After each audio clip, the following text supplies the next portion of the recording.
I think it takes a bit of a natural ability. I always rode motorcycles as a kid, horses. My first car was a 1969 Mustang Mach 1 and lived on a canyon road.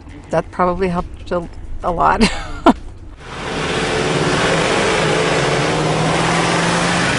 car jump that Buddy Joe and I did was everything that we had hoped that the jump would be.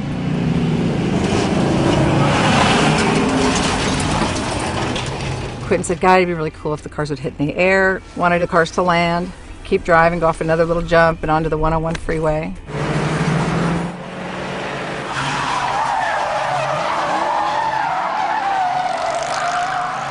It just worked. It was great. Yeah, we got it right there. Yeah.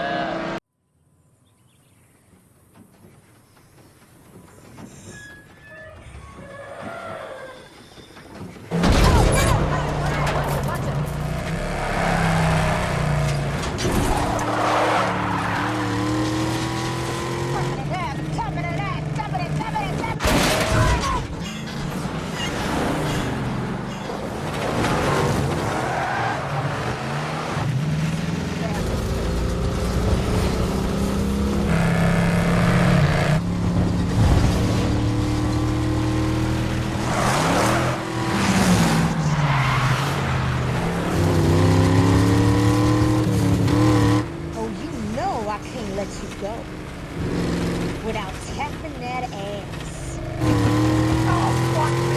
One. Kim? More. Kim? Time! Booyah!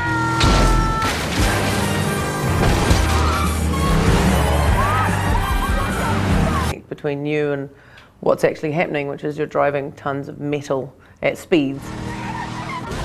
You've done some crazy, amazing things, but do you have a couple of your most favourite? Because you are top of your game in this industry. Definitely the Death Proof car chase sequence. I can remember watching the sequence at dailies and just being like, oh my God, I am so jealous of myself right now. What a cool feeling to be jealous of your own self. Like that was one of them. Catwoman, I did a massive high fall. It was like, here's a ledge and you're 200 something feet up, go have a look. And I was like, holy sugar. Yeah, if that rope snapped, there's not much I could have done. Go along for the ride. She starred in a documentary called Double Dare. It's about her life and the life of Jeannie Epper, who was kind of the first legend of stunt women, and Zoe being like the new blood and Jeannie being the old guard, kind of telling their story simultaneously. And so they were making the movie about her. I didn't know this at the time. When she came to audition for Kill Bill, and I've always talked to her as an actress because I don't know how to talk to anybody that's performing other than an actor.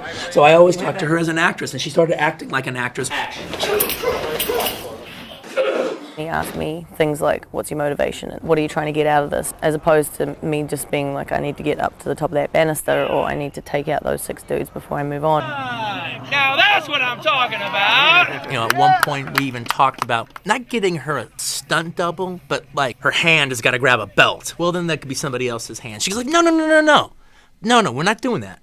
If I get cast in a movie and I'm doubling for Sharon Stone or I'm doubling for Uma Thurman, that will always be my hand. You know, you just need an insert of somebody grabbing the sword. That will always be my hand, all right? If I'm hanging off of the hood of the car, it would be my foot on the bumper for Uma Thurman. No, I'm going to be that hand. I'm going to be that foot. I'm going to do everything I would do if you cast me for another movie, except I'm also going to play the part as well. That was her insistence on that. I'm really glad I got to do my own stunts. I mean, for a number of reasons. All right, guys, rehearsing again for camera. It would have been really hard for me to watch someone else do it, firstly. That's my ego talking. The other thing is, people always say you're pissed off that the actors get all the glamour and attention, and to be honest with you, that never bothered me. I didn't become a stunt woman to be some movie star or anything, but I would find infuriating is you'd get a mean gag or an amazing stunt that we'd worked out and we'd shot in different angles and it looks fantastic, but the one angle that sells it and makes it look incredible, you can't shoot it that way because you see my face and the actress can't do it, so you lose the best shot.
I saw a very large canvas.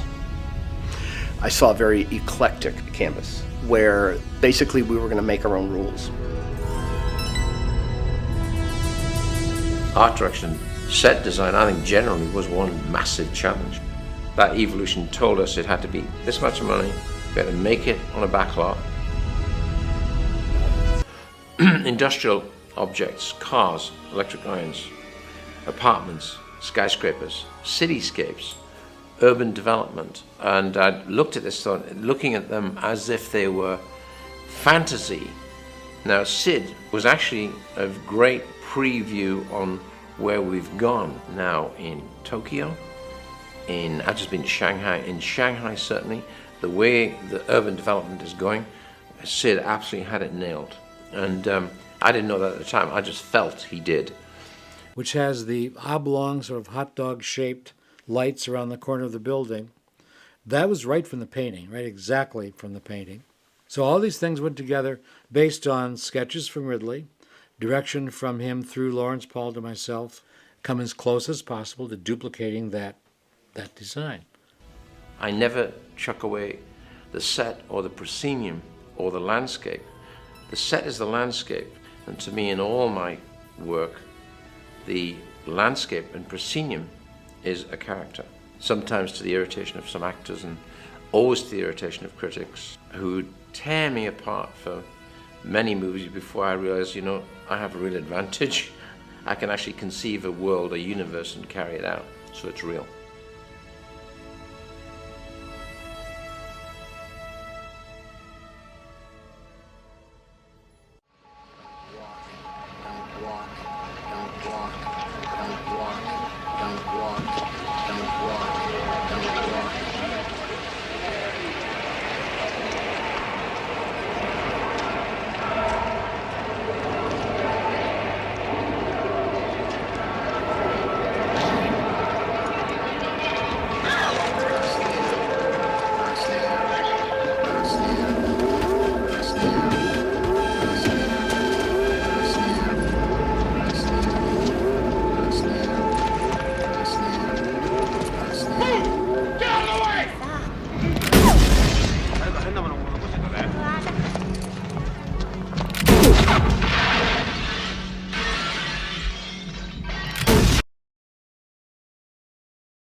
And I wanted to make a variation from the vampire with the pointed teeth, which is a thing we inherited from Lugosi's.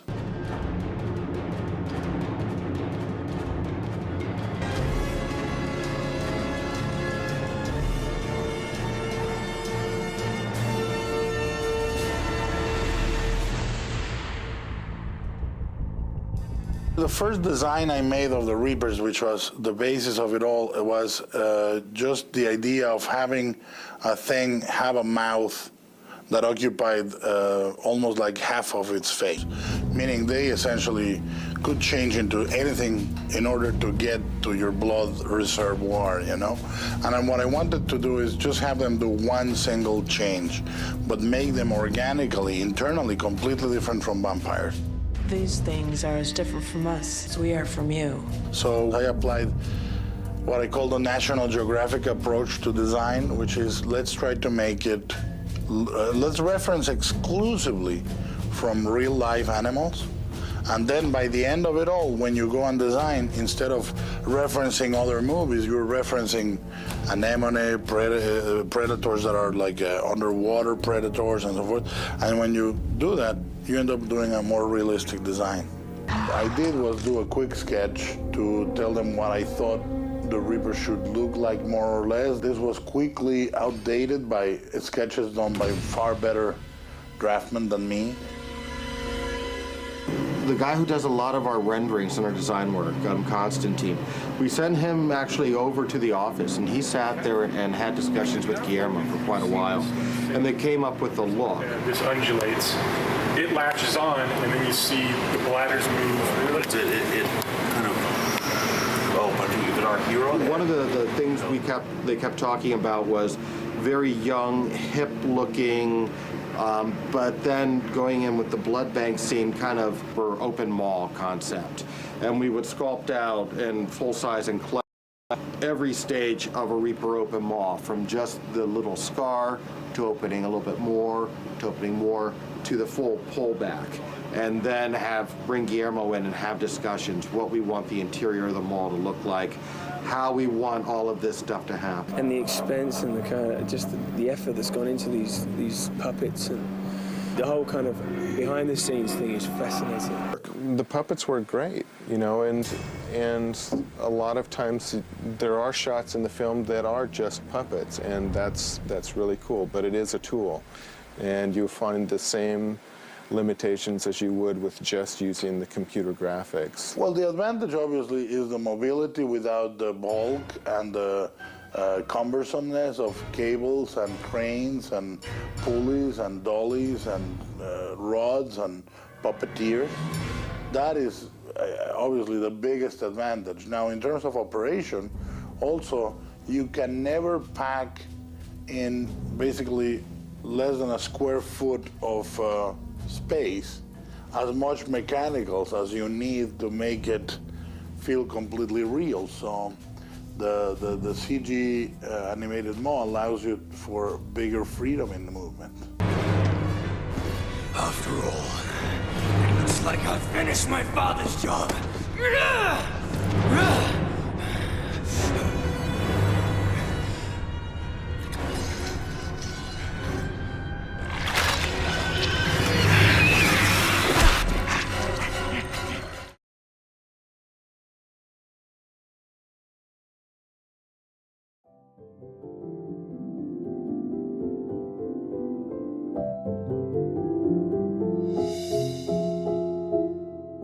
We made many unique outfits for this film, all within less than a 6-month period. Most of the work in creating them is hand done. Each dress is different, whether you have to cut it on the bias or the straight, whether it has a train. It was probably the biggest build show I'd done. Several hundred yards of fabric for just the women's dresses alone. We used a very unique piece of Flemish lace for what we call the war lace dress. The moment that you have to cut into that piece of lace is heart-stopping because there's no going back and there is no more of it.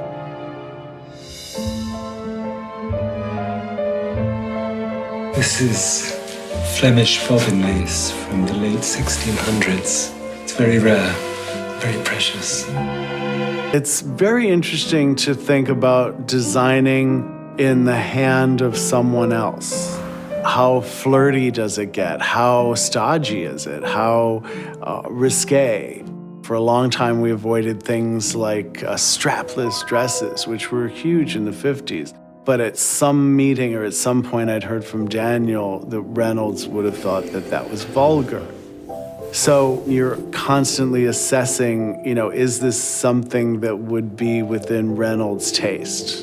You look beautiful. As far as choosing the colors for the House of Woodcock, we sat one day with Paul and thought about what exactly is the House of Woodcock. And I think deep, rich colors, a lot of lace used, juxtaposing textures. So as that signature was developed, then the choices kind of followed within those parameters.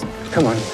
I think perhaps the black lace dress that Alma wears really stands out. I really love it so much.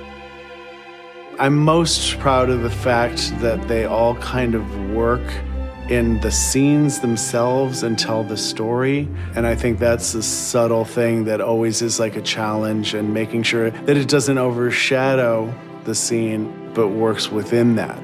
The shoulders, shoulder grafting and put it on completely. Good, good, good. Alma, she ready? Nearly. Come on, please.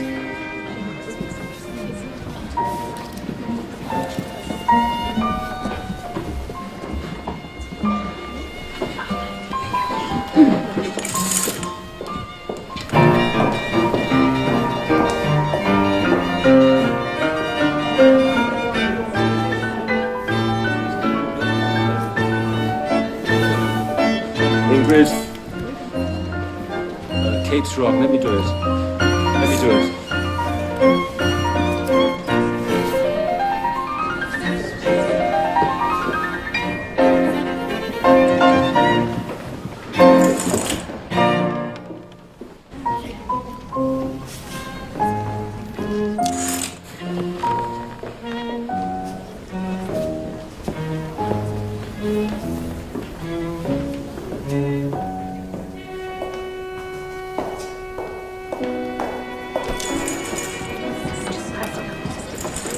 Ellie, you ready?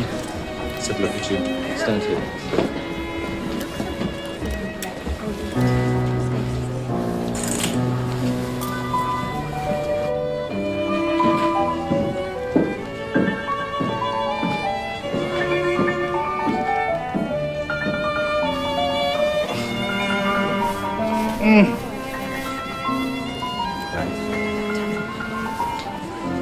Hugo, thank you. Ingrid, you ready?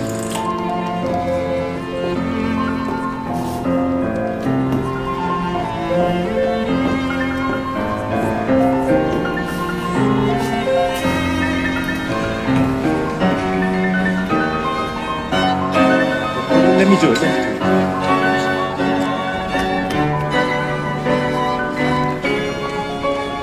You're no good to me just standing there. I need your hand. Sorry. Just go.